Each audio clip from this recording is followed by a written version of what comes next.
ओम श्री गणेशाय नमः। ओम नमो भगवते वासुदेवाय। हरे कृष्णा कृष्ण कृष्णा हरे हरे, हरे राम राम राम हरे हरे। तव्हां सभिनी हरि भक्तन के नमस्ते। प्यारा भक्तों, ही कथा पाण गुरु कृपा से हासिल करे रहा आयूं। श्री गणपति सरस्वती जो दरे ध्यान करिया थो मां भागवत महापुराण जो बयान, जैमें व्यासदेव ऐं श्री सुखदेव जी कयो आहे श्री कृष्ण लीला जो गुणगान। सबई चओ जय भागवतम महापुराण।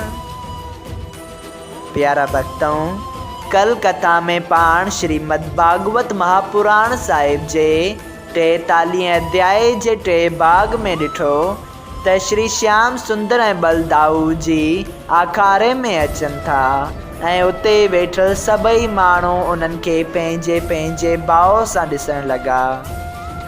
के माण्हू इहो सोचे ख़ुशि थिया पए त अॼु खां मथुरा मां अधर्म जो राज ख़तमु थी वेंदो ऐं कंस अधर्मीअ जो मृत्यु थी वेंदो। ऐं के वरी श्री श्याम सुंदर के बालक ॼाणी चवण लॻा त बल्कि अफ़सोस करण लॻा त हेरे अधर्म जे ॾिसण खां भलो आहे त माण्हू हितां हलियो वञे। राजा कंस बेरहम थी हिननि बालकनि खे अहिड़नि ज़बरदस्त वॾनि पहलवाननि सां कुश्ती थो विराए। तंहिं बाद प्यारा भक्तों, पाण ॾिठो त चाणूर ऐं श्री श्याम सुंदर जे विच में गुफ्तगू थिए थी ऐं चाणूर चए थो त मूंखे बेवस थी हाणे तोसां कुश्ती विरणी पवंदी। जेकॾहिं तुंहिंजे हथां मुवस बि त सुर्ग प्राप्त थींदो। सबई चओ जय श्री कृष्णा। प्यारा भक्तों, अॼु पाण श्रीमद् भागवत महापुराण साहिब जे 10 स्कंद जो 44 अध्याय शुरू करे रहिया आहियूं, जंहिंजो नालो आहे चाणूर, मुश्तक ऐं राजा कंस जे ॿियनि पहलवाननि खे श्री कृष्ण ऐं बलदेव जो मारण। श्री सुखदेव जी चयो, हे राजा परीक्षित, ये ॻाल्हियूं करे श्री कृष्ण चाणूर पहलवान सां श्री बलदेव मुश्तक पहलवान सां कुश्ती विरण लाइ तैयार थिया।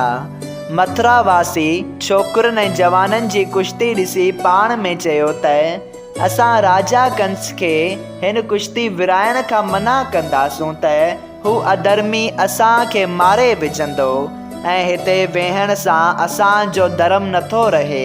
तंहिं करे हितां उथी वञणु चङो आहे। हे राजा, जिन श्री कृष्ण के छोकरो समझियो थे से इहो वीचार करे उतां हलिया विया। वञण वक़्तु कंस खे श्राप ॾेई चवण लॻा त ही पंहिंजे अधर्म करण जो अयूज़ो ज़रूर पाईंदो। श्री कृष्ण विरण वक़्तु पंहिंजी महिमा सां पंहिंजो बदन हीरे वांगुरु अहिड़ो सख़्तु बणायो हो जंहिंखे को बि हथियार वढे न सघे। जॾहिं श्याम सुंदर हथ सां हथ, मथे सां मथो, छातीअ सां छाती ऐं पेरनि सां पेर चाणूर सां मिलायो, तॾहिं चाणूर घणा ई वट ऐं पेच करे श्याम सुंदर खे सूगो करणु चाहियो, पर हू उन जे हथ न आयो। तॾहिं चाणूर उदास थी मन में चयो, मूं केतिरनि पहलवाननि खे हिकिड़े ई वट ऐं पेच सां मारियो हूंदो, पर ख़बर न आहे त छोकिरे खे केतिरो बल आहे जंहिं ते मुंहिंजो को बि वस हली नथो सघे। पाण जॾहिं मूंखे हिकिड़ी आङण थो हणे त मां डिॼां थो। एतिरी कथा ॿुधाए श्री सुखदेव जी चयो त हे राजा, जॾहिं पार ब्रह्म परमेश्वर खे श्री महादेव जी ऐं श्री ब्रह्मा जी बि नथा जले सघनि ऐं जंहिं पंहिंजे 2 पेरनि में 14 लोक मापिया, तंहिंखे चाणूर पहलवान कहिड़ी तरह जले सघंदो। चाणूर ऐं मुश्तक श्याम ऐं बलराम जी महिमा नथे ॼाती पर उन्हनि अॻूणे जन्म में ॾाढो को तप कयो हो, जंहिंजे प्रताप सां उन्हनि जो बदन वेंकटनाथ जे बदन सां लॻो थिए। इहा ॻाल्हि ब्रह्मा ऐं ॿियनि देवताउनि खे बि जल्द नथी मिले। जॾहिं चाणूर पंहिंजे छल सां श्री कृष्ण सां विरियो, तॾहिं हिन पुठ ते हटी पाण खे बचायो थिए।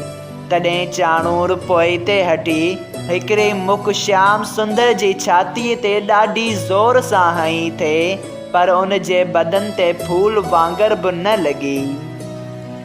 तॾहिं श्री कृष्ण उन जा ॿई हथ जले मथे करे चई तरफ़नि फेराए फेराए अहिड़ो ज़ोर सां ज़मीन ते फिटो कयो जो उन जो बदन अखारे जी मिटीअ में किरी वियो ऐं प्राण निकिरी वियसि।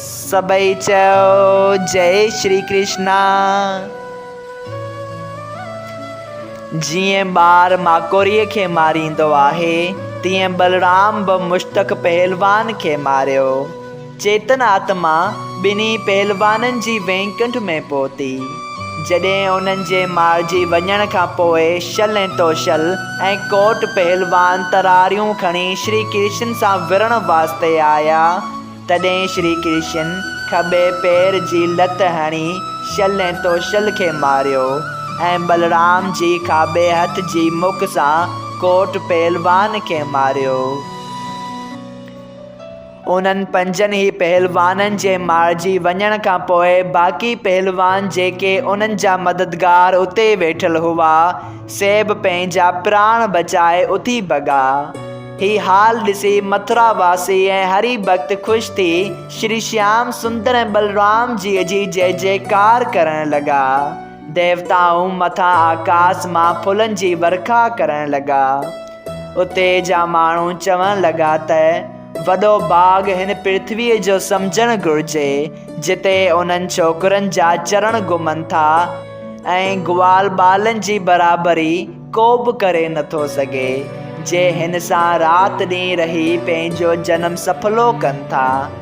ऐं धन बाग़ आहिनि गोपियुनि जा, जे 8 ई पहर मोहिणी मूर्त जो ध्यानु पंहिंजे हृदय में रखी साणस प्रीत रखनि थियूं। ऐं जेके जीव बिरज गोकुल में जन्म वठी श्याम सुंदर जो दर्शन कनि था, तिन खे देवताउनि खां बि वधीक सम्झणु घुरिजे। राजा कंस पापी थियण ते बि असां सां ॾाढी भलाई कई, जंहिंजे घुराइण सां असांखे बि वेंकटनाथ जो दर्शन मिलियो, न त इहो दर्शन देवताउनि खे बि मिलणु दुर्लभ आहे। सभई चयो जय श्री कृष्णा। हे राजा, उन वक़्तु मथुरा वासियुनि श्याम सुंदर ऐं बलराम जी घणी स्तुति कई ऐं देवताउनि आकाश मां श्याम ऐं बलराम जीअ ते पुष्पनि ऐं फूलनि जी वर्खा कई। मथुरापुरीअ में इहो हाल ॿुधी सभु नंढा वॾा ॾाढा ख़ुशि थिया, सवाइ राजा कंस जे। ॿिया जेके बि माण्हू रंग भूमीअ में हाज़िर हुआ, से ख़ुशि थी श्री श्याम सुंदर ऐं बलदाऊ जी जय जयकार करण लॻा। बाॼनि वारनि घणनि क़िस्मनि जा बाॼा वॼाइण लॻा ऐं श्याम ऐं बलराम ॾाढी ख़ुशीअ सां ग्वाल ॿालनि खे कुश्तीअ जा फंड ऐं पेच ॿुधाइण लॻा। सभई चयो जय श्री कृष्णा। श्रीमद् भागवत महापुराण साहिब जे 10 स्कंद जे 44 अध्याय जो पहिरियों भाग संपूर्ण थियो। अगरि तव्हां सभिनी हरि भक्तनि खे हिन कथा मां लाभ हासिल थियो हुजे त कृपया हिन कथा खे ॿियनि हरि भक्तनि सां शेयर कजो त उन्हनि जो बि भलो थिए ऐं तव्हांजो बि भलो थिए। सभई चयो जय सिया राम। राधे राधे।